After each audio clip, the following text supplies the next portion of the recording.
안녕하세요. 여자가 이혼을 생각할 때 안기옥 변호사입니다. 네. 깊어지는 가을, 풍성한 결실의 계절인데 금년은 정말 재난이 많아서 물가도 엄청 올라가고 농촌에서 농가는 너무 힘들어하고 있습니다. 우리가 또 이렇게 힘든 속에서도 힘을 찾아서, 힘을 내서 내일을 준비를 해야 되는데요.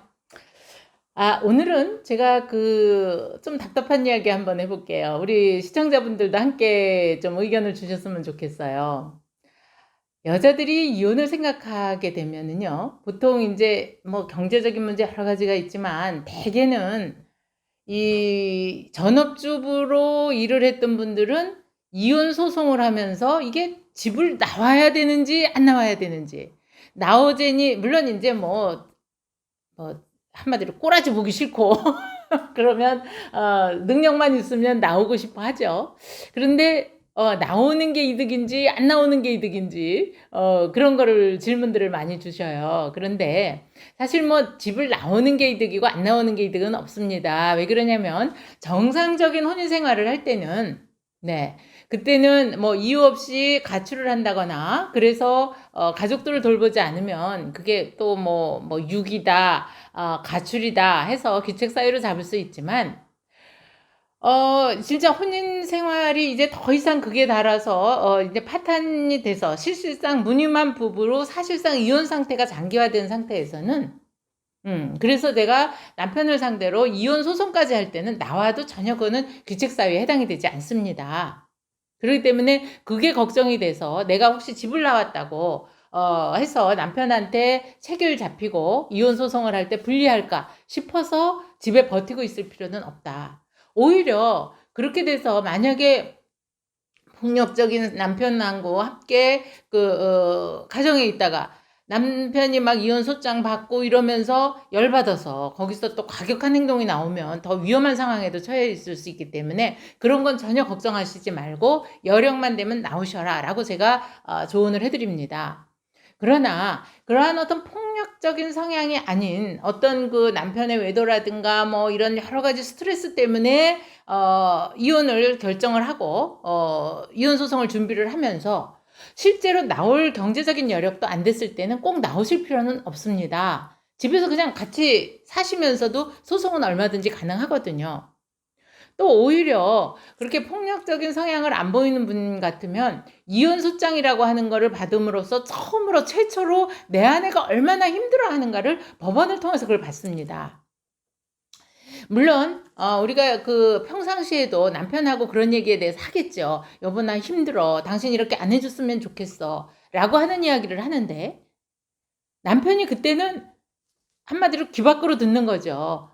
저 마누라가 또 잔소리구나. 또 나를 갈구는구나 라고 생각하지 그를 깊이 정말 내 아내가 이렇게 힘들어하는구나 하는 얘기를 들어볼 기회가 그렇게 들어볼 기회가 아니고 얘기는 해도 그렇게 안 듣는다는 거죠. 그냥 잔소리로 치부하고 마는데 그게 아니고 내가 너무 고통스럽다라고 하는 것을 비로소 이제 소장이라고 하는 걸 통해서 물론 소장은 또 변호사가 그것을 그 법률 요건에 맞게 적다 보면 그게 예를 들어서 뭐 이혼 원인 민법 840조 1호부터 6호까지 사유에 어디에 해당이 된다 하고 뭐 경우에 따른 판례까지 찾아갖고 집어넣으면은 처음으로 남편이 내 마누라가 평상시에 결혼 생활을 하면서 이런 부분이 힘들다고 했는데 이게 이혼 사유 어디에 해당이 되는구나 라고 하는 걸 비로소 깨닫게 된다는 거죠. 그래서 그거를 통해서 이혼 소송 중에 서로 대화가 되고 그래서 재결합을 하는 경우도 있어요. 실질적으로. 또 그리고 이혼 소송이 원만하게 조정으로 끝나는 그런 요소로 쓰일 수도 있거든요. 그렇기 때문에 그 환경에 따라서 이혼 소송 중에 별거를 하는 게 나을지 아니면 한 집에 살면서 그냥 소송을 진행하는 게 나을지는 결정을 하시면 됩니다.